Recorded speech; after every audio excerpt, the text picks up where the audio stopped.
Thomas Harris sat in his luxury black BMW, the leather seat cool against his back. But the Texas heat outside felt suffocating. The car's air conditioning was on full blast, but it couldn't seem to beat the scorching sun that baked the road ahead. Thomas was used to being in control, used to having everything work in his favor. He had spent his life building his empire in real estate, a self-made millionaire who had spent decades climbing the ranks. He had businesses, money, a beautiful mansion in the hills, and everything that anyone could dream of. Yet today was different. He sat on the side of a quiet road, far from the city's bustling center. His car had a flat tire. Not a big deal, he thought. But when he tried to call for help, his phone refused to cooperate. No signal. The nearest town was miles away, and there was no one in sight. He sighed, tapping his fingers nervously on the steering wheel. Great, just great, he muttered under his breath. As a man who had built his life on making things happen, it was hard to admit. But he was stuck. His mind raced. How could this be happening to him? Then, just as frustration started to bubble over, he saw a figure walking towards him from the horizon. At first, he thought it was a mirage caused by the heat. But as the figure drew closer, he realized it was a young boy. The boy appeared to be no more than 14 years old. His clothes were old, worn, and a little faded, but there was something about him that immediately caught Thomas's attention. He had an easy confidence as he walked towards the car, his expression focused and determined. "Got a flat tire, sir?" the boy asked as he approached. His voice was calm, but there was a certainty in it, something that felt out of place for someone so young. Thomas blinked, slightly taken aback by the boy's calmness. "Yeah, I do," he answered, not quite sure why he was feeling relieved at seeing him. "I was hoping for some help, but my phone doesn't work out here." The boy nodded, a small smile playing on his lips. "I can help with that," he said, kneeling beside the tire without hesitation. "My grandpa taught me how to change tires last summer." "Do you have a spare?" Thomas opened the trunk, watching the boy pull out the tools with surprising efficiency. He had to admit, he was impressed. The boy's hands were quick, moving with ease, as if he had done this many times before. Thomas stood there for a few moments, unsure of what to do. Should he help him? Offer him money? It was a strange feeling, something he hadn't experienced before. The boy worked quietly, his movements precise. Thomas couldn't help but admire how skilled he was. Despite his worn-out sneakers and faded t-shirt, the boy carried himself with a kind of silent confidence. There was no rush, no impatience, just a steady focus on the task at hand. In no time at all, the boy stood up, wiping his hands on his jeans. "All done," he said simply, offering Thomas a small smile that didn't seem to ask for anything in return. Thomas hesitated for a moment before pulling out his wallet. "Here," he said, holding out a few bills. "Thank you for helping me." "I really appreciate it." But the boy shook his head and took a step back. "No, thank you, sir," he said politely. "I don't need anything. I'm just happy to help." Thomas was caught off guard. He stood there, the money still in his hand, watching as the boy turned and walked away. The boy didn't look back, just continued down the road with the same quiet confidence that had drawn Thomas to him in the first place. For a moment, Thomas just stood there, holding the money, unsure of what to do. He had expected the boy to take the money, to need something. But instead, the boy had refused, offering nothing more than a quiet smile before walking off. As the boy's figure disappeared into the distance, Thomas slowly climbed back into his car. He couldn't help but think about the encounter.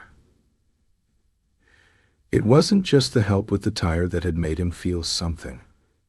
It was the boy himself. There was something different about him, something more valuable than anything money could buy. Thomas realized that he hadn't felt this way in years. The boy's kindness had stirred something inside of him, a feeling of humility, a sense that maybe he had lost sight of what really mattered in life. That evening, after returning to his grand home, Thomas couldn't shake the memory of the boy. He found himself thinking about him over and over again. Who was this boy? What kind of life did he live? And why had he been so willing to help without asking for anything in return? The more Thomas thought about it, the more he realized that there was something about the boy's spirit that was different. He wasn't like the people Thomas usually dealt with. Business partners, investors, clients, all of whom were always looking for something in return. But this boy, this stranger, had helped him for no other reason than kindness. The next morning, Thomas found himself driving back to the place where he had met the boy. He wasn't sure why, but he felt an overwhelming urge to find him. He had to know more about him. As he drove along the same road, he stopped at gas stations and diners, asking around if anyone had seen a boy who helped with a flat tire. Most people shrugged, but at a small diner near the edge of town, an older woman behind the counter smiled when he described the boy. "You must be talking about Lucas," she said. "He is always helping people around here. Lives with his mom over on the west side of town." "The west side?"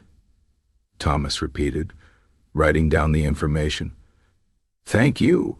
The west side of Austin was a neighborhood full of modest homes and small businesses. The people there were hardworking, and the area had a much different vibe than the luxury neighborhood where Thomas lived."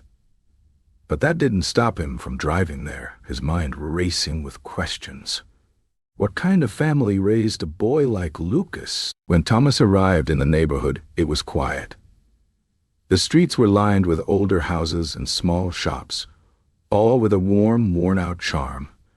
After asking a few locals, Thomas was directed to a small house at the end of the street. It was a modest home, nothing like his own grand mansion, but there was something inviting about it.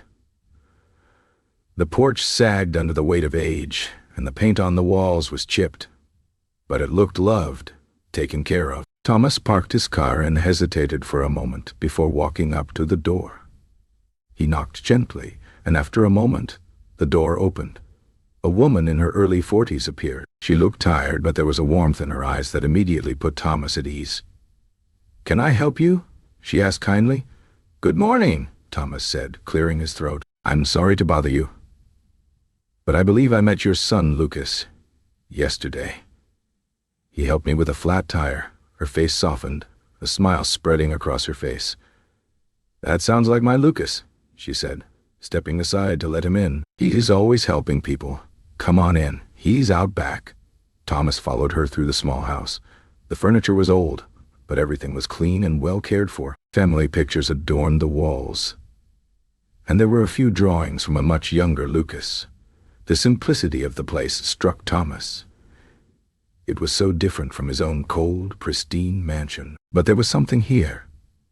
A warmth, a sense of life that he couldn't ignore. They stepped into the backyard, and there, in the middle of fixing a fence, was Lucas. When he saw Thomas, his face broke into a surprised grin. "Hey, mister," Lucas called out, wiping his hands on his jeans. "What are you doing here?" Thomas smiled, a bit awkwardly. "I just wanted to thank you again. You helped me yesterday, and I couldn't stop thinking about it." Lucas shrugged. "It wasn't a big deal," he said, as if it was the most natural thing in the world to help someone. "But it was to me," Thomas insisted. "People don't usually help strangers without expecting something in return." Lucas tilted his head and looked at Thomas as if he didn't understand. "I don't see it like that," he said. "If someone needs help, and I can do it, why wouldn't I?" Thomas blinked, surprised by the simplicity of the boy's logic. It was so pure, so uncomplicated. Lucas was an Aquarius, someone who was naturally kind-hearted and open-minded, willing to help just for the sake of helping. There was no agenda, no expectation of return. And in that moment, Thomas realized just how rare this kind of selflessness was. Looking around the backyard, Thomas noticed the old swing set in the corner, rusted and worn. The grass was uneven and overgrown, and the fence Lucas was repairing had clearly seen better days. It was obvious that Lucas' family didn't have much, but they made do. and somehow they thrive. "You've got a good head on your shoulders," Thomas said, his voice full of admiration. "Your mom must be proud." Lucas smiled, a little shyly. "She works hard," he said. "I try to help her out whenever I can." Thomas stood there for a moment, thinking about his own childhood. He had been raised in a similar home where his parents worked tirelessly to provide for him, teaching him the value of hard work and perseverance. But somewhere along the way, he had lost that. He had become consumed by the pursuit of wealth, status, and success, forgetting what truly mattered. Now, standing in this small backyard, surrounded by the simplicity and humility of Lucas's life, he felt a deep sense of nostalgia and regret. "I'd like to do something for you and your family," Thomas said finally. Lucas looked at him cautiously. "We're okay, mister," he said. "We don't need anything." Thomas shook his head, determined. "It's not about need," he said. "It's about doing what's right. You help me and I want to help you." Before Lucas could respond, his mother called out from the porch, "Lucas, come inside and wash up. Lunch is ready." She turned to Thomas, her expression warm. "Would you like to join us? It's not much, but you're welcome." Thomas hesitated, unaccustomed to such an invitation. But the sincerity in her voice made it impossible to say no. "I'd like that," he said. Inside, the kitchen smelled of freshly baked bread and roasted vegetables. The table was small, but neatly set with mismatched chairs. It was so different from the grand dinners Thomas was used to. But there was something real and genuine about it. As they ate, Lucas spoke about his school, his friends, and his dreams of one day becoming an engineer. His mother shared stories of the neighborhood, how everyone helped each other, and how proud she was of her son. Thomas listened, a feeling of warmth spreading through him that he hadn't felt in a long time. For all his wealth and success, his own home had always felt empty, cold. But here, in this modest kitchen, surrounded by people who truly cared about each other, he felt something he hadn't experienced in years. Real connection. As they cleared the table, Thomas turned to Lucas' mother. "You've done a remarkable job raising him," he said sincerely. "He's got more heart than most people I know." She smiled, her eyes glistening with emotion. "Thank you. He's a good boy, but we've had our struggles. We've learned to appreciate the small things." Thomas nodded, his mind racing with ideas. He didn't want to overstep, but he couldn't walk away without doing something for this family. They had given him a gift, a reminder of what truly mattered. "I'd like to help more," Thomas said. "It's not charity. It's about doing what's right." The next day, Thomas made phone calls. By midday, he had a plan in motion. He called contractors, suppliers, and workers. Within a week, trucks and crews arrived at Lucas's home to begin renovations. The old porch was replaced, the roof fixed, and the swing set was replaced with a new one. Inside, the walls were painted, the floors polished, and the kitchen was upgraded with modern appliances. At first, Lucas tried to help, carrying planks of wood and sweeping debris. But Thomas insisted that he take a break. "Your job, Lucas," Thomas said with a smile, "is to enjoy being a kid for a little while." But Lucas couldn't resist. He sneaked outside and watched the workers. His eyes lit up with curiosity as they measured, cut, and built. One of the workers, Joe, noticed Lucas' interest and invited him to help measure some wood. Before long, Lucas was asking questions about tools and construction. His excitement was contagious. As the weeks passed, Thomas came to visit regularly, checking in on the progress of the renovation. The house transformed before their eyes, becoming something they never imagined it could be. The porch became sturdy. The swing set was replaced, and the house, once old and tired, now shone with new life. On the final day of the project, Lucas' mother turned to Thomas, her voice trembling. "This isn't just a house anymore," she said. "It's a home. We don't know how to thank you. Thomas smiled, his eyes full of emotion. You've already thanked me, he said softly. You reminded me of what's truly important. Family, connection, purpose. As the sun set that day, Lucas joined them on the porch, still full of energy. Mr. Thomas, he said, I've been thinking a lot about what you did for us. I want to do something like that one day to help people. Thomas placed a hand on Lucas' shoulder. You already are, Lucas. Your kindness set all of this in motion. Don't ever lose that. As they sat together, watching the sky turn from gold to orange, Thomas realized that this wasn't the end. This was just the beginning. A new chapter in all their lives, one built on kindness, generosity, and a shared sense of purpose. As Thomas sat on the porch of Lucas' now renovated home, watching the young boy run around the yard with his friends, a thought began to form in his mind.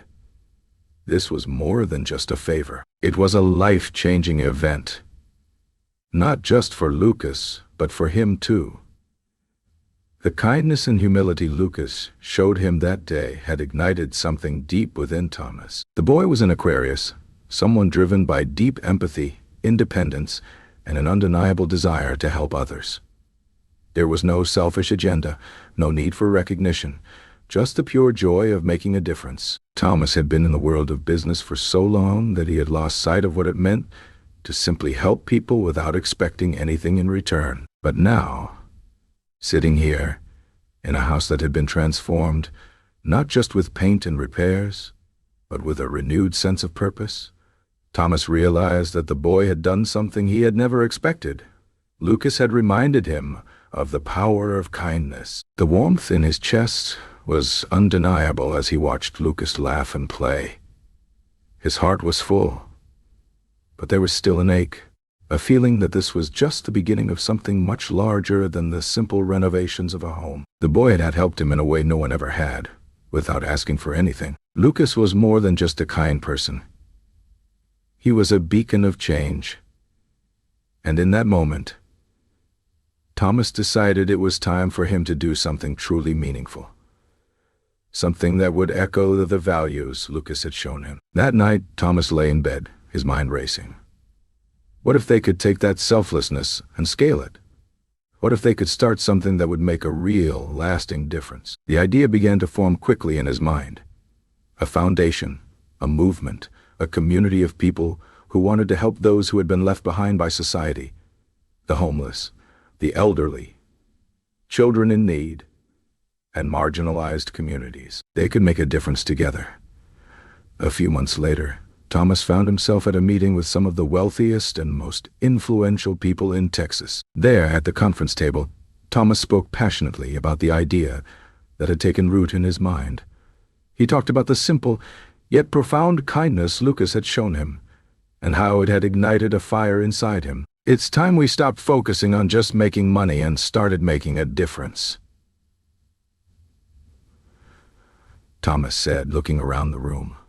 We need to create a space where people who want to give back can actually do it without strings attached. Let's build a club, a foundation that goes into our communities to help the homeless, the elderly, children, those who are neglected or oppressed, including the African American community that continues to face injustice. The room was quiet for a moment, everyone considering the magnitude of his words.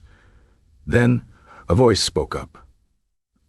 I'm in, said Jackson Riley, a wealthy entrepreneur known for his generous philanthropic efforts. We've been talking about changing the world for years. It's time to actually do it. Thomas nodded, his heart swelling with hope. He wasn't alone in this.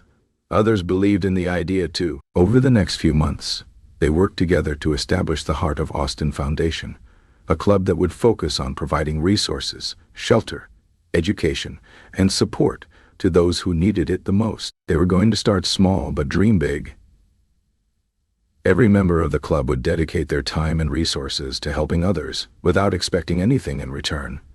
One of the first projects Thomas focused on was the homeless community in Austin. There were far too many people living on the streets, With no access to shelter or the basic necessities of life, the foundation would offer a safe haven, hot meals, clean clothes, and health care, with a focus on offering job training and support to get people back on their feet. As the foundation began to take shape, Thomas knew that Lucas had to be involved. The boy's natural inclination to help others, his selflessness, and his vision aligned perfectly with the goals of the foundation. Lucas, an Aquarius, embodied all the traits of his zodiac sign: compassionate, innovative, and dedicated to making the world a better place. He didn't just want to help people. He wanted to change the world, and that was exactly what they were about to do.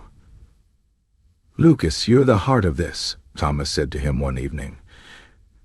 They were sitting together on the back porch of the newly renovated house. Lucas had been helping out with the foundation's plans, even though he was still a teenager.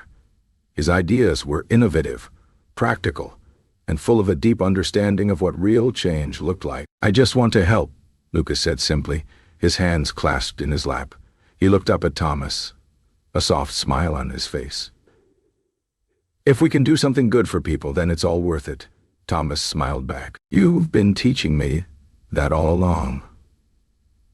The foundation quickly gained traction, with the support of influential people who believed in the cause.